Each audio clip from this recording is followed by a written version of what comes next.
Weather update tayo mga kapatid. Patuloy po natin binabantayan itong bagyong may international name na Mekhala. Ito po yung tatawagin nating bagyong Francisco if makapasok na sa ating area of responsibility. Ito pong bagyong na may international name na Mekhala ay nasa tropical storm category na may taglay na lakas na hangin pa din na umabot sa 85 kilometers per hour. Malapit sa kanyang gitna at kung minsan may mga pagbugsong umabot sa 105 kilometers per hour.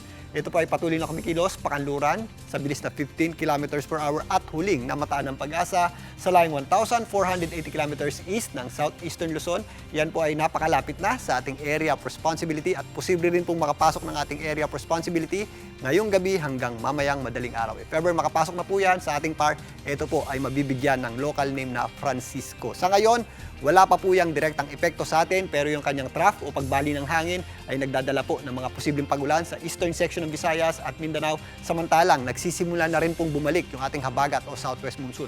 Nauuna po yan dito sa western section ng Mindanao. Ito pong bagyong tatawagin nating Francisco ay patuloy na kikilos, pahilaga-hilagang kanluran, papalapit dito sa area ng extreme northern Luzon at yan po ay maaaring mag-recurve na patungo dito sa southern portion ng Japan. Sa ngayon, wala pa tayong nakikitang pag-landfall nito o pagtama sa lupa pero ito po ay magkakaroon ng close approach o lalapit po yan dito sa eastern section ng northern Luzon at extreme northern Luzon na kung saan sasabit po dito sa area ng Cagayan at extreme northern Luzon yung kanyang panglabas na kaulapan at wind field. At yan po yung kanyang magiging direktang epekto sa ating bansa. Maliban dyan, magpapalakas din po yan ng ating habagat o southwest monsoon.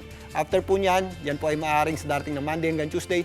After po ng Tuesday, yan po ay kikilos na paitaas patungo dito sa southern portion ng Japan. Sa ngayon, dahil po doon sa trough nitong ating binabantayang sama ng panahon, possible po yung ating mga thunderstorms dito po sa ilang bahagi ng Leyte, southern Leyte, kasama po dyan ang Dinagat Islands, ilang bahagi ng eastern Visayas, kasama na rin po dyan ang ilang bahagi ng Davao Region. Samantalang, yung ating habagat naman ay nagdadala po ng mas mataas na tsansa ng pagulan sa mga areas ng Zamboanga Peninsula, Sorsogon area at BARMM. Kasabay po ng unti-unting paglapit pa nitong ating tatawaging bagyong Francisco, maaaring bukas hanggang sa Lunes, mas dadagdagan na rin po yung ating tsansa ng pagulan sa western section ng Visayas, kasama na po dyan ang Mimaropa. Ito po ay epekto po ng habagat o southwest monsoon. Sa Metro Manila, mas magiging maulap po ang panahon natin. Sa Tuesday, papasok ng Wednesday at mas matataas na rin po yung ating tsansa ng pagulan. Dahil po sa epekto ng habagat, kasama na rin po dyan ang mga karatig lugar ng Metro Manila. Pero sa ngayon, bukas, magiging maaliwalas pa rin po ang panahon natin. Sa umaga, magiging mainit hanggang tanghali. Pero sa dakong hapon, nagiging maulap po yung panahon natin at tumataas po yung ating tsansa ng pagulan at mga posibleng thunderstorms. Kaya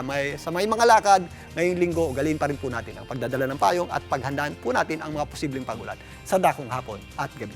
At yan muna latest sa ating lagi ng panahon. Huli ako po ang inyong weather frontliner, Alvin Pura. Lagi may panahon para sa iyo. Mga kapatid, Andre Felix po. Iba na ang may alam at may pakialam sa panahon ngayon.